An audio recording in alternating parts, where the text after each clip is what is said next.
Well, get ready for TrumpCare. Hi, I'm Scott Ott, and this is Bill Whittle now. And Bill, every president likes to put his stamp on some major part of the American experience. And President Donald Trump just did his version of what we euphemistically call Obamacare. Don't break my heart here, Scotty. I think you're going to like this one, Bill, actually, Okay. which is why we're going to have such a hard time with this episode. The president has issued an executive order, which of course will be followed by a long period of public comment and rulemaking and all that kind of stuff. So it's not something that's going to happen tomorrow. But anyway, the president has issued an executive order, which in part requires healthcare providers to disclose the cost of healthcare procedures. And specifically, it requires them to disclose the negotiated rates that they have with insurance companies. So even though you may only be paying, let's say, $500 for a procedure, it will allow you to know that the hospital is going to be compensated $3,500 from the insurance company or from the government, whoever happens to be handling the insurance in this case. The idea, of course, being that more price transparency will make it possible for consumers to make better choices and to know who the low-cost providers are, and perhaps drive down costs overall. However, Bill, as you can imagine, this already has raised concerns among America's health insurance providers, one of which said that this may have a chilling effect on negotiation and could create a race to the top as one healthcare provider finds out that another one is making more money for a procedure and decides to jack his rates. Isn't that a terrifying prospect? I'm not entirely sure that he got this whole idea of competition exactly right. Something tells me that guy you just quoted might have been absent that day. The idea that by making prices available and having actual competition in the healthcare market would cause competitors to race to see who could provide the highest price is not something that I am aware has ever happened in the history of economics. Well, yeah, Bill, because you can get it. I mean, if a healthcare provider finds out that something that he's been a chump of charging $3,000 for is actually getting $7,000 somewhere else, why wouldn't you jack up your rates? And that's the going rate in the market. Isn't that economics?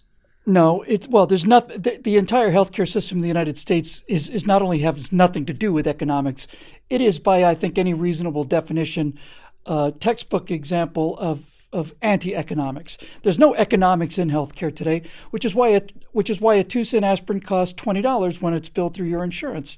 Best way to think about healthcare in America today is to imagine three people that are in a circle, walking backwards, trying to lead each other away from a cliff, and no one can see where they're going.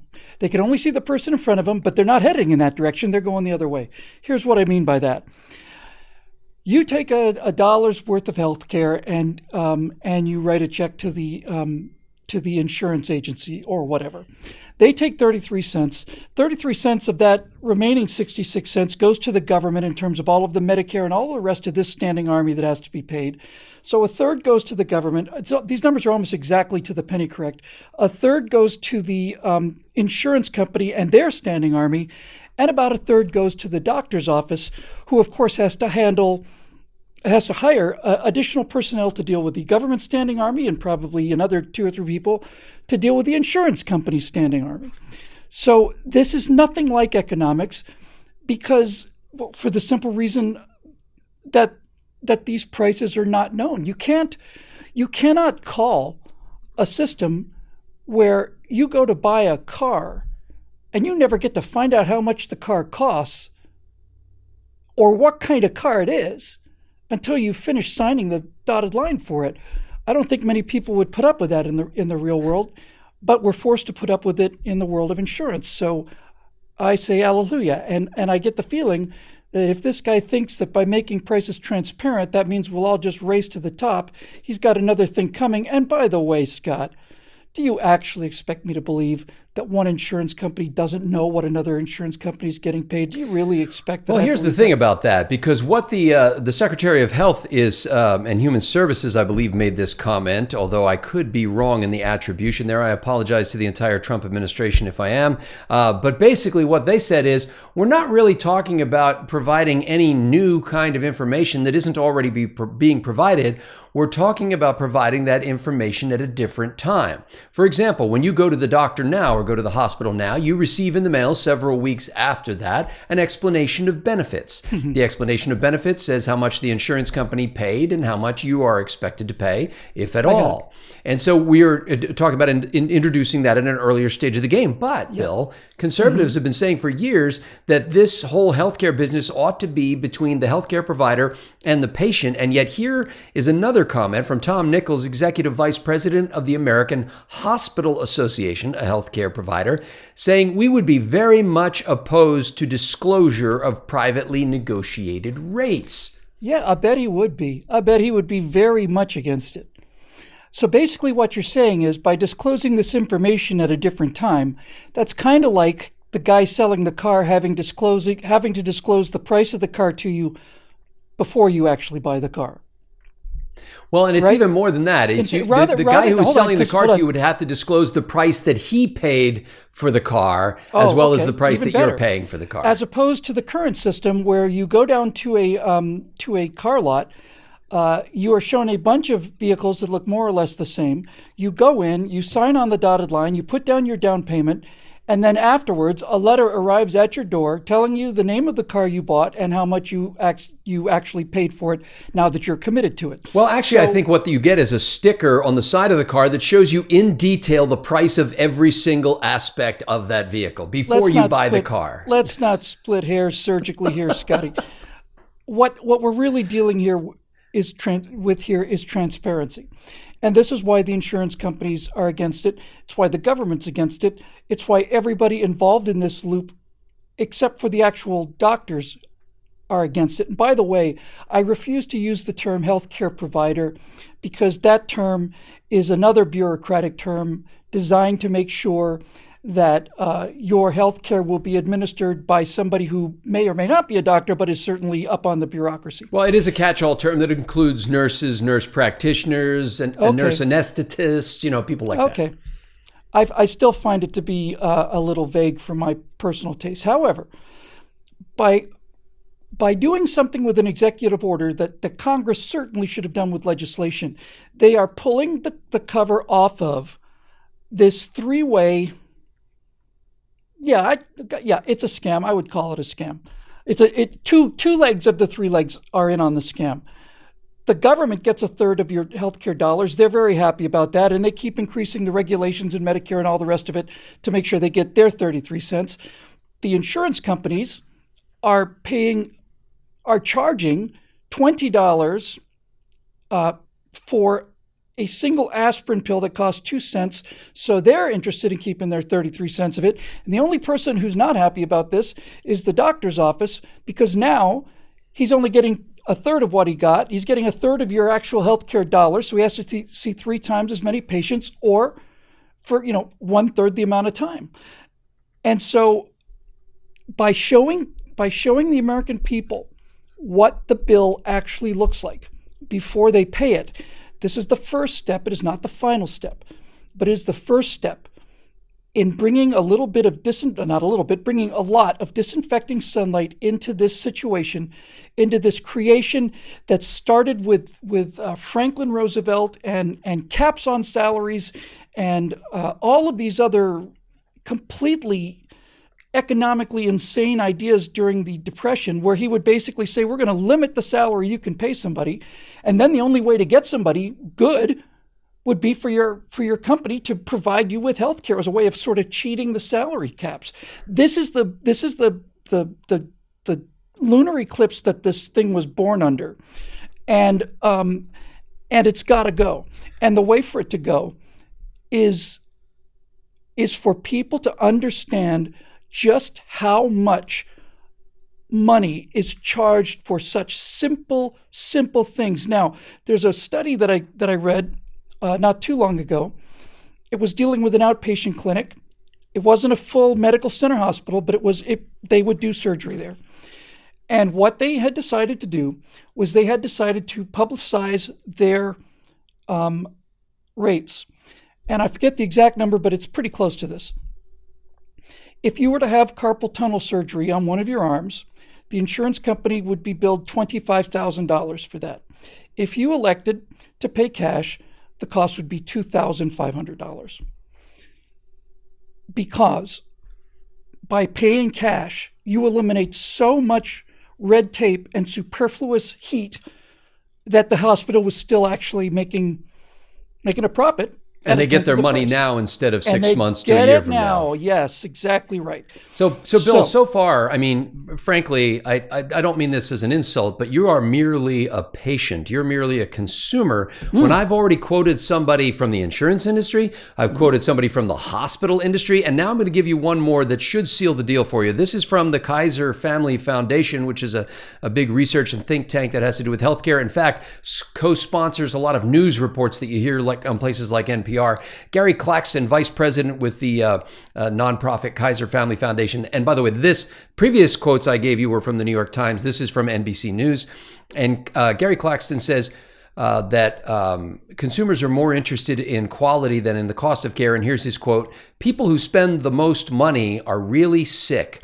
If you're really sick, you're looking for some place you trust, not necessarily the cheapest place." Now, Bill, what he seems to be suggesting there is that we could take our eye off the ball and begin focusing on cost alone when we really should be focusing on quality. So now there have been 3 experts that tell me that competition is bad for the industry.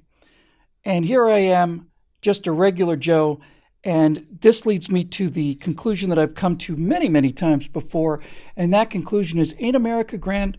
Ain't it grand where a regular citizen, just using the powers of logic and evidence right before anybody's eyes, is able to determine what is clearly true and able to point out that these people are obviously shills for their particular companies. They're lobbyists, essentially. They're spokesperson for the various agencies, both government and private industry, that are making a fortune. A fortune is an understatement, off of healthcare that should be, in round numbers, anywhere from 25 to 10% of what it's costing today.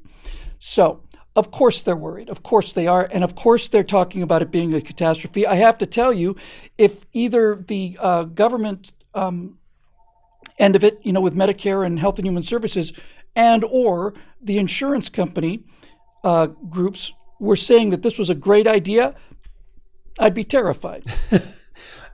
This is, and we'll finish with this, but the end of the NBC report notes that Monday's executive order, that's this week, Monday, expands on an earlier regulation from the Trump administration requiring drug companies to disclose list prices of medications costing more than $35 for a month's supply. And that ruling, by the way, kicks in and takes effect on July 1st. How would you weigh the impact of these two things that President Trump has put forth? One of them, which is about to take effect, the other one, which could get changed radically before it does take effect. But would you say that this is something that is just sort of a flea biting the backside of a horse when it comes to dealing with this problem? Or how does it compare with, for example, the great advances that President Obama made? This is a horse biting the backside of a flea. This is monumental. Monumental. The healthcare industry is the mess it's in. Nobody understands their plans. Nobody knows what they're paying, how much they're paying, or for what. Nobody knows what they're going to get. This nightmare is the creation of the unholy alliance between business and government, where the only person who doesn't know what's going on is the person actually writing the check, and that's us.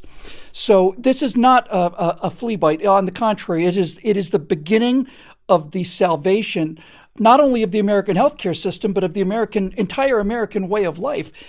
We did a segment on how Georgia had made some laws that allowed basically what some people are calling concierge medicine where doctors simply says, hey, Jim, you know what? Instead of going through this whole insurance thing, how about you pay me $200 a month and I will agree to treat you for anything that I can do in my office during the direct that time. payment agreements that Georgia just did and other states have already done. Right. This is how you dismember Obamacare. And for 10 years now, I have watched Republicans oppose Obamacare without mentioning anything about what that replacement might look like. And you yourself have brought this particular topic to the conversation on many occasions over the last decade. This is finally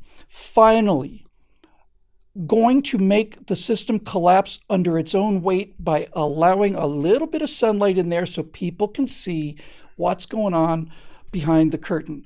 And my only regret in all of this is that both of these things had to be done through executive order.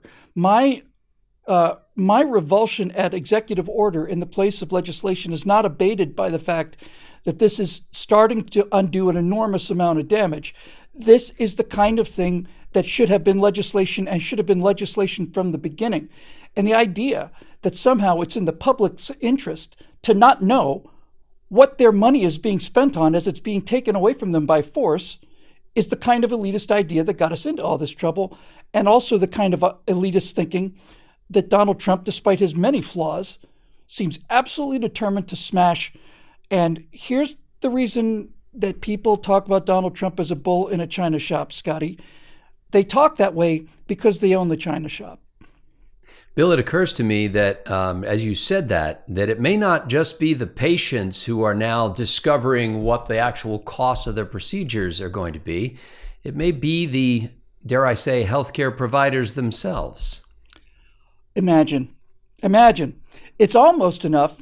In fact, it may be more than enough to make people consider going into medicine again instead of leaving the profession in droves for perfectly understandable revulsion with the bureaucracy of it all. I was at a cardiologist's office, and I heard the office manager, in plain hearing of me, just behind her little counter there, I heard her slam the phone down and say, "Gee, damn it." She didn't say, "Gee, damn it." Yeah. "Can we please do some medicine in this office for once?" How about that? Maybe we can do some medicine in this country for once. Well, ladies and gentlemen, 5 days a week, we make an effort to understand what's happening in government. And if anybody can do it, well, it's not going to be us. But we do we do our but until best. That day arrives. That's right.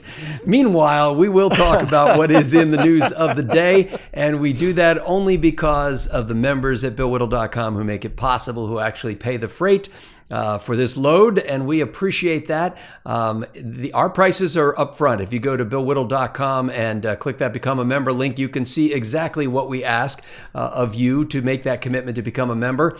Bill, by the way, we get a lot of emails, not a lot, we get a few emails from people saying, hey, what do you get for the different levels of membership? Because some people are paying $9.95 a month, some people are paying $49.95 a month. And I graciously explained to them that you don't get any more for $49.95 a month than you do for $9.95 a month. What you get is the opportunity to decide what you would like to do, how you would like to support this effort. And it's not just that. It's if people make a decision to support this effort and they decide to come in at $49.99 a month instead of the $9.95 a month, I'm grateful for all of them, needless to say. But if they were to do that, then they're not coming in as one person. They're coming in as 5 people. They themselves are carrying the weight of 5 people on their shoulders who aren't paying for this.